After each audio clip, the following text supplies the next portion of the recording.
우리가 의롭게 된 것은 믿음으로 말미암아 된 것이다. 이것에 대해서는 전 세계 그리스도인이 어느 하나도 부정하지 않아요. 부정하면 이단입니다. 우리가 의롭게 된 것은 믿음으로 말미암아 되었다. 이것에 대해서는 재론의 의지가 없는데, 문제는 의롭게 된 믿음이 과연 무엇이냐에 대해서는 분명한 어떤 생각들 속에서 그 믿음이 무엇이냐, 이거에 대해서는 약간씩 차이가 있는 것 같아요. 차이라기보다는 잘못 알고 있는 것이죠. 그 믿음이 뭐냐, 그 믿음이. 근데 이것은 우리의 영원한 미래를 좌우하는 굉장히 중요한 것이 돼요. 그러니까 바리새인들도 믿음이 있었어요. 그러나 그들의 믿음은 잘못된 믿음이었어요. 나더러 주여 주여 하는 자가 천국에 이르지 못한다. 그들은 잘못된 믿음이 있었기 때문이지 안 믿었던 사람은 아니에요. 믿었으니까 주의 이름을 불렀지요. 그렇잖아요? 그러니까 우리도 믿음으로 의롭게 된다고 하는 것은 누구도 의심해서도 안 되고 의심할 수도 없지만, 우리를 의롭게 만든 그 믿음이라는 건 과연 무엇이냐에 대해서는 우리가 잘못 알 수 있는 실수를 할 수 있다. 그건 저도 그렇고 여러분도 그럴 수 있다는 거예요.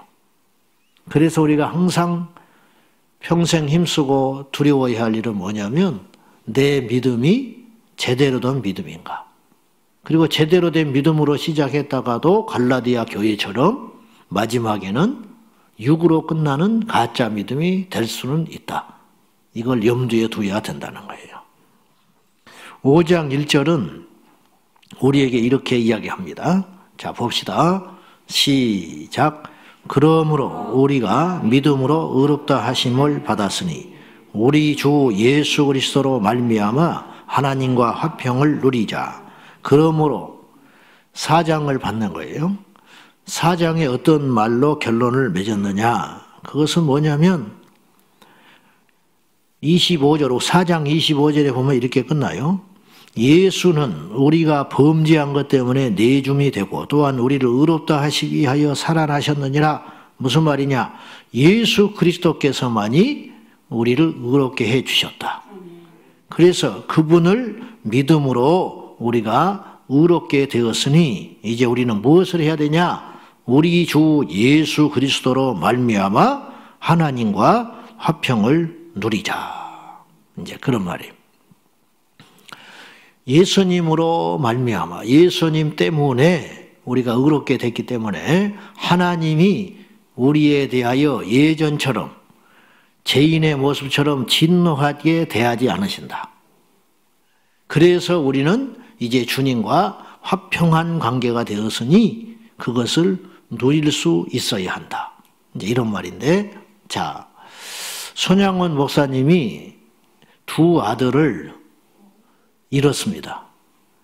그런데 그 두 아들을 죽인 그 원수를 자기 친아들로 입적을 시켰어요.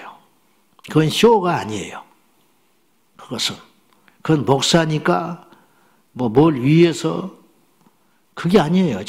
당신의 믿음을 과시하려고, 혹은 훗날에 내가 이게 사랑의 원자탄으로 유명해지고 영향을 주기 위해서 그런 것도 아니에요. 그리스도 예수를 손양원 목사님이 만나셨고 그분을 가만히 보니까 그분이라면 이렇게 했을 거라는 거예요. 나 같은 흉악한 죄인도 용서해 주신 걸 보면 나도 그분을 흉내내며 살아야 되지 않겠는가.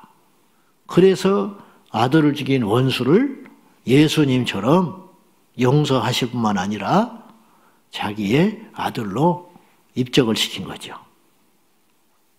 그러면 여기서 이 손양호 목사님을 그 원수를 아들로 삼을 수 있도록 결정적인 역할을 한 존재가 누구냐면 두 아들이었어요.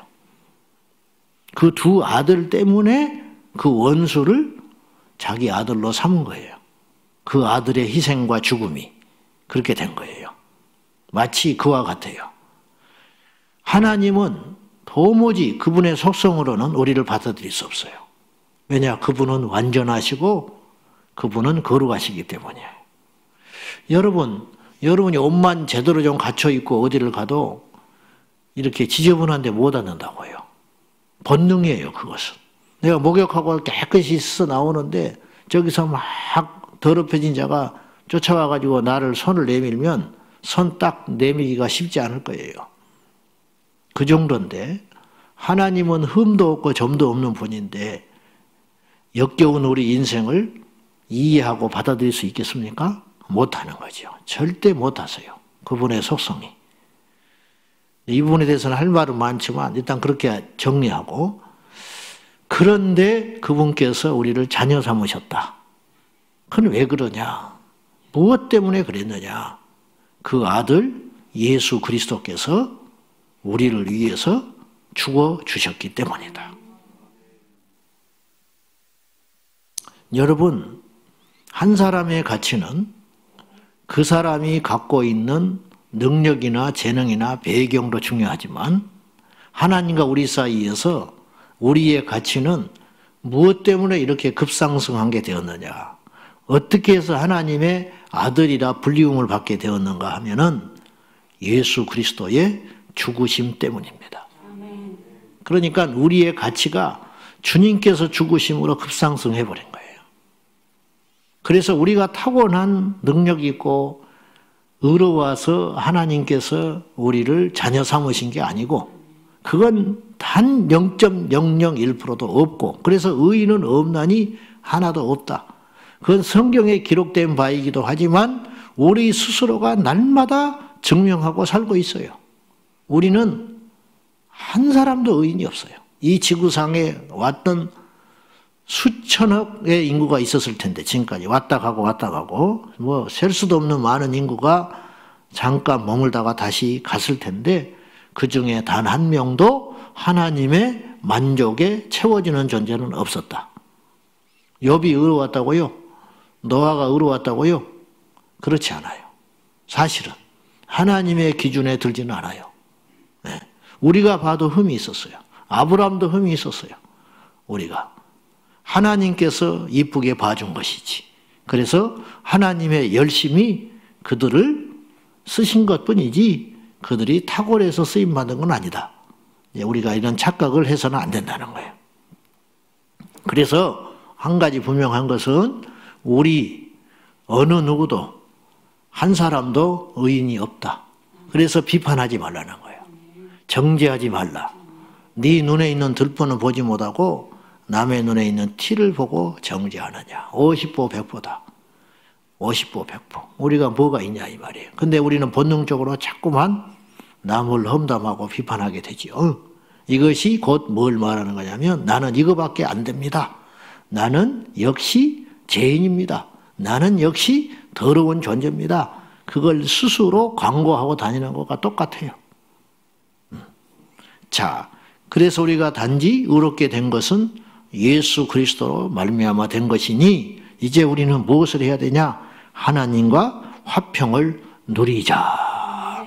여기서 이제 누리자라는 말은 의지적 표현이 강해요.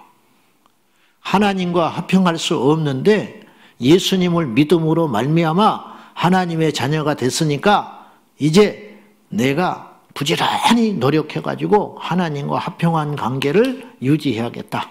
이제 그런 뜻이에요. 내가 양아버지가 생겼어. 내가 고아였는데 내 아버지가 생긴 거예요. 입양돼가지고 들어갔어. 얼마나 어색하겠어. 아버지라고 말이 나와요, 안 나와요? 안 나오죠. 내가 고아였는데 어느 날 아버지가 생긴 거예요. 나를 선택하고 자녀 삼아준 분이 있었어. 그 집에 들어갔는데 언제 생전에 내 입으로 아버지라고 불러봤어요. 아버지가 나오지. 그죠? 안 나와. 근데 그 아버지는 나에 대해서 극진한 사랑을 퍼부었어요. 그래서 아빠라고 불러봐. 이제 이런단 말이에요. 안 나와. 그럼 어떻게 해야 되냐면 내가 노력해야 되는 거예요. 이 사랑을 받았으니까 내가 이제는 아버지라고 불러야겠다. 아빠, 이제 이렇게 부르는 거예요. 그럼 그 아버지가 막 기뻐해. 이런 거지요. 우리는 하나님과 화평할 수 없는 존재예요. 근데 예수님으로 말미암아 하나님의 자녀가 됐으니 이제는 누리는 자가 되어라. 누린다는 말은 의지가 들어가 있는 거예요. 고린도전서 2장 2절도 사도 바울이 선포하기를 나는 예수 그리스도와 그가 십자가에 못 박힌 것 외에는 알지 아니하기로 뭐 했다고요? 작정했다. 이게 의지예요. 나는 다른 생각 안 할 거야. 나 비록 죄인이고 하나님 앞에 허물이 많은데 내가 이제부터는 하나님과 화평하기로 결정했어. 뭐냐? 이게 믿음이에요.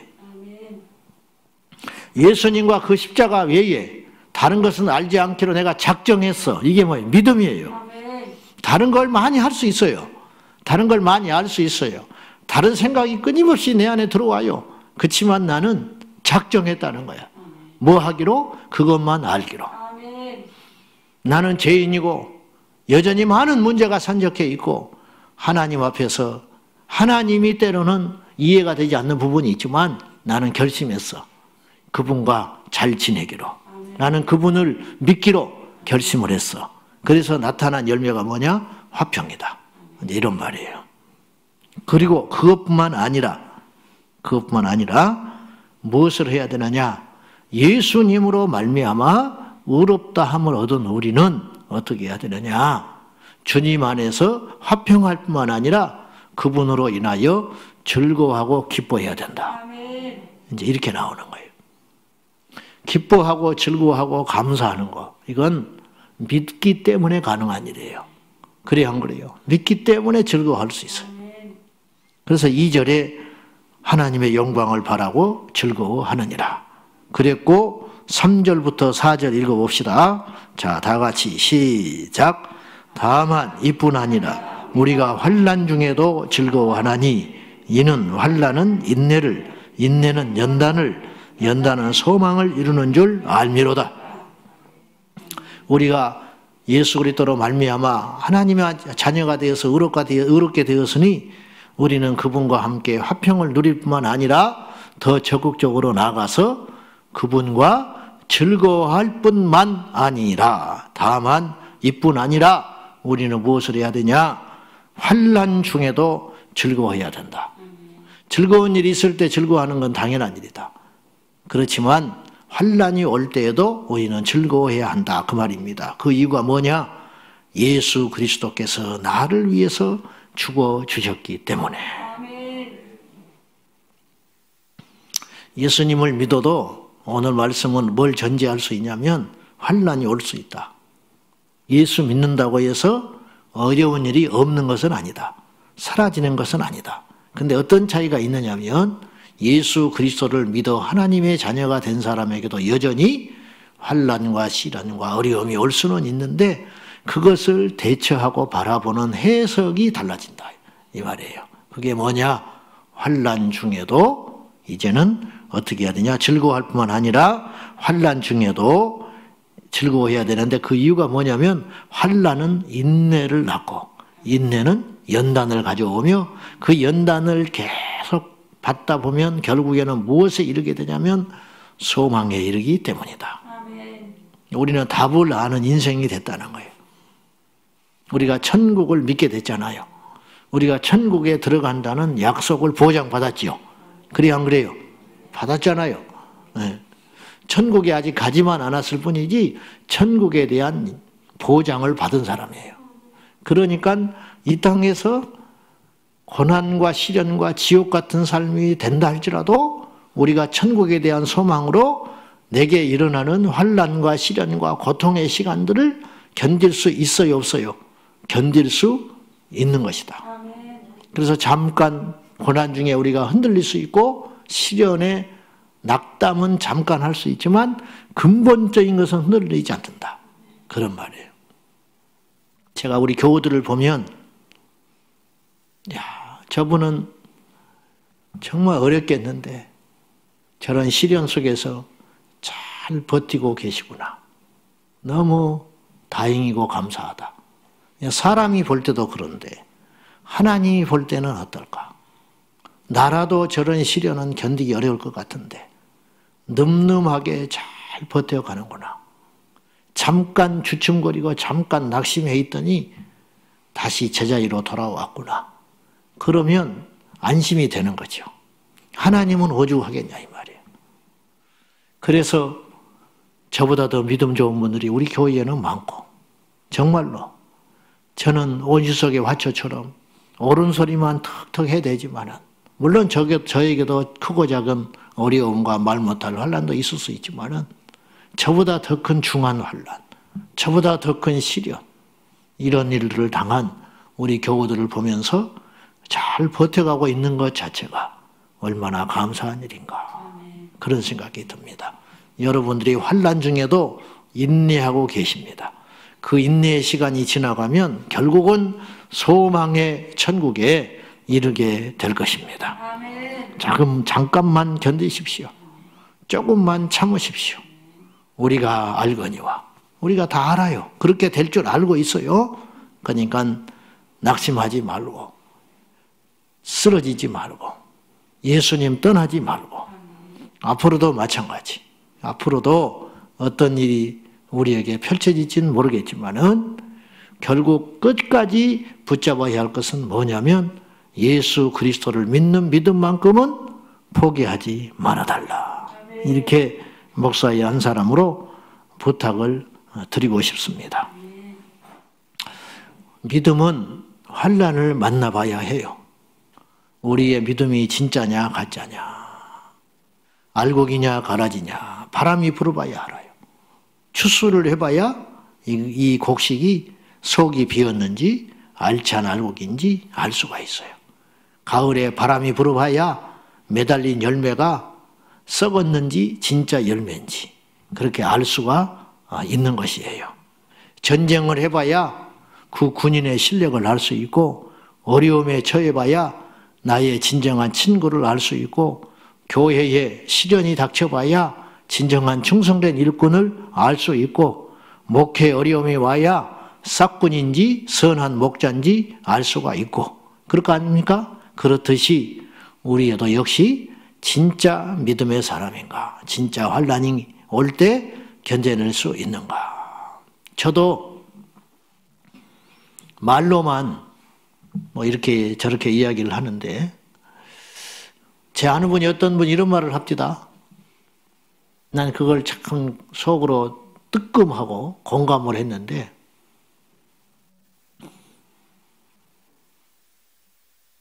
동성애 반대하고 차별금지법 반대하는 거 있잖아요. 그 반대들 많이 하잖아요. 한국교회 목사들이 다 반대하고, 교회들이 반대하고, 성도들도 나서거나 막 이렇게 행동을 하지 않지 속으로는 다 반대하고 있어요. 그거 반대하는 건 쉽다는 거예요. 그거 왜 그러냐? 당장 손해가 없어요, 나한테. 그죠? 차별금지법 반대한다고 무슨 손해가 있어? 동성애자들 안 돼. 성경적으로 맞지 않아. 그렇게 주장하는 것이 무슨 손해가 있어요? 우리 뭐 대단한 일 하는 것도 아니에요. 당연한 일이에요. 근데 만약에 성경에 쓰여진 대로 적그리스도가 나타나서 우리를, 전 세계 사람들을 통치하는 방법의 일환을 하나로서 어떤 표나 이런 것들을 딱 갖다 놓고 이걸 받을래 안 받을래? 안 받게 되면 너무 많은 출혈이 있는 거예요. 뭐 출혈 정도가 아니고 병원을 가지를 못해. 직장에 취직을 못해. 내가 평생 모아놓은 연금을 매달 받아야 사는데 그걸 받지 않으면 연금을 받지를 못해. 그럴 때 그 표를 거부할 수 있겠는가? 이제 그 표가 어떻게 나타날지는 모르겠어요. 그걸 상징이라고 말하는 사람도 있고, 그것을 막 극단적으로 이미 시작됐다고 말하는 사람도 있고, 뭐 여러 가지로 말을 할 수 있는데 우리는 대비는 하고 살아야 할 거 아니야. 근데 지금 세상 돌아가는 본세를 보니까 어떤 일이 일어날지 누구도 모르겠어요. 사실은.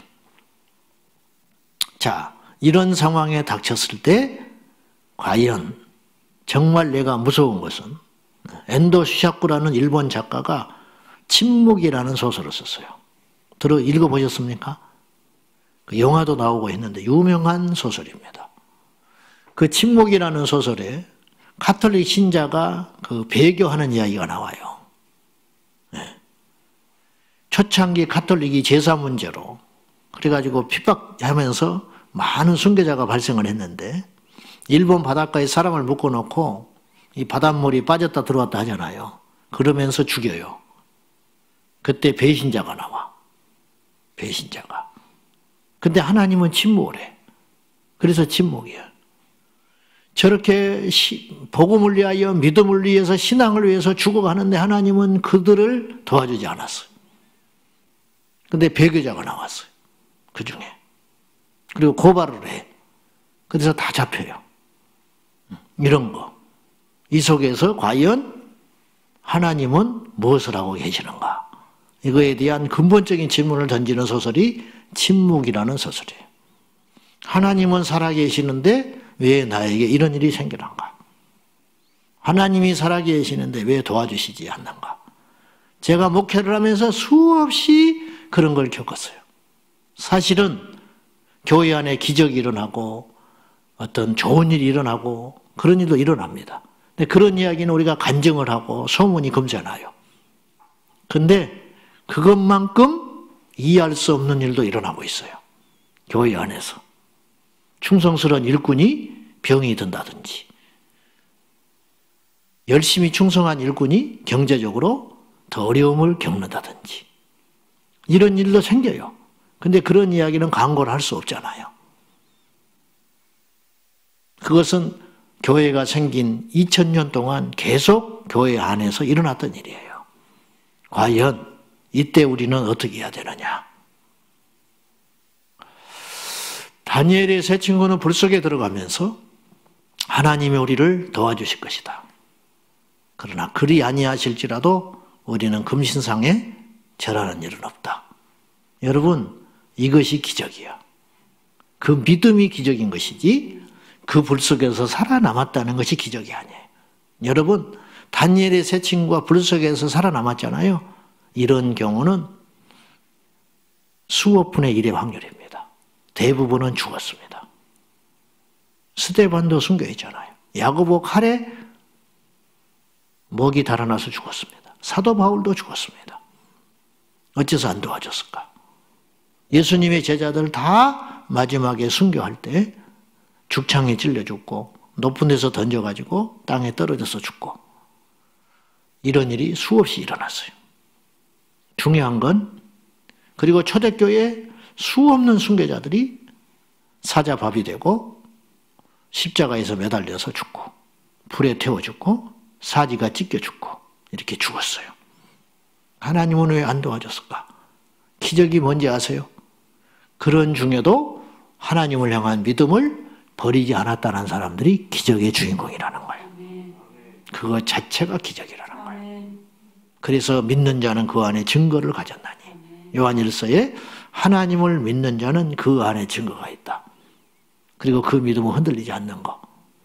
핍박당해도 무너지지 않는 거. 환난 중에도 즐거워하는 거.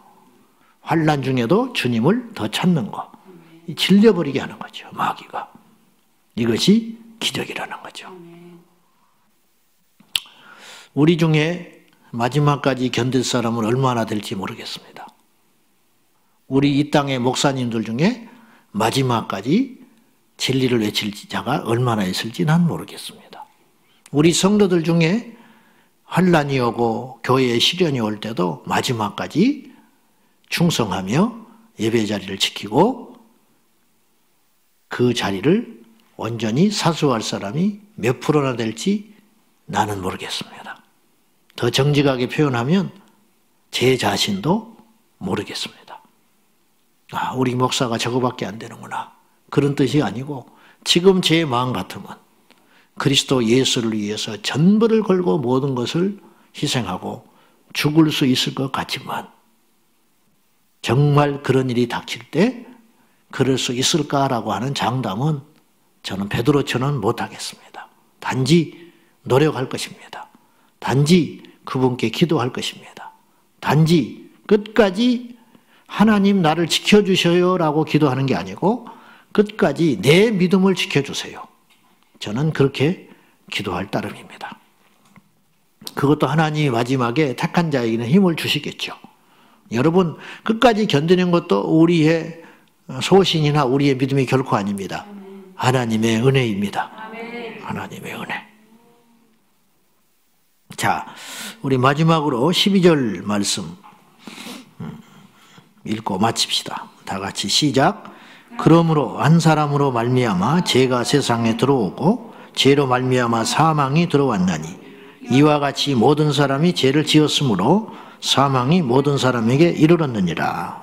자, 이 얼마나 말씀이 과학적인지. 한 사람으로 말미암아 죄가 세상에 들어왔다.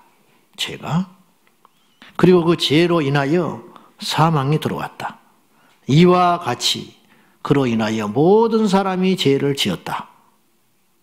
이게 과학적이라는 게 뭐냐면 바닷물에 잉크 한 방울을 뚝 떨어뜨리면 논리적으로요, 이론적으로요, 이 넓고 넓은 바다에 잉크물을 한 방울 뚝 떨어뜨리면 바다는 잉크물이 되는 겁니다. 제 말이 틀린 말이 아닙니다. 아시죠?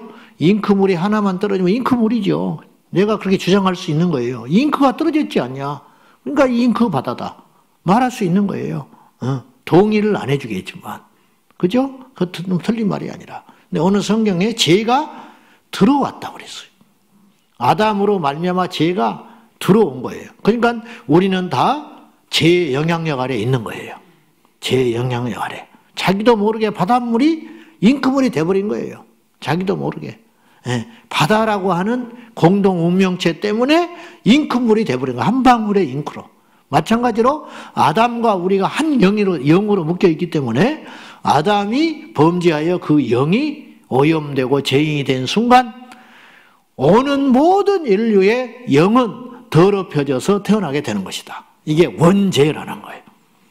그래서 모든 인류가 사망에 거하게 되었는데 그 한 사람으로 말미암아 죄가 세상에 들어왔듯이 이걸 첫사람 아담이라고 그러는데 마지막 아담 예수 그리스도 한 분의 십자가의 죽으심으로 말미암아 모든 인류가 그것을 믿는 자에게는 새로운 구원의 역사가 시작되었다. 이게 논리적이죠. 그래서 고린도전서 15장 45절에 보면 바울은 이렇게 선언합니다. 기록된 바 첫사람 아담은 생명이 되었다 함과 같이. 창세기에 그 말이 기록되어 있거든요. 기록된 바, 창세기에 기록된 바, 하나님이 흙으로 사람을 만드시고 생명을 불어넣으니까 이 사람이 생명이 된지라 그렇게 쓰여 있어요. 그렇게 된 것처럼 첫사람 아담은 하나님의 호흡으로 말미암아 생명이 된 것처럼 마지막 아담은 살려주는 영이 되었나니. 이것이 고린도전서 15장 45절의 말씀이에요. 한 사람, 첫사람 아담은 생명, 살아있는 인간이 된 것처럼 마지막 아담은 살려주는 인간으로 이 땅에 오셨느니라.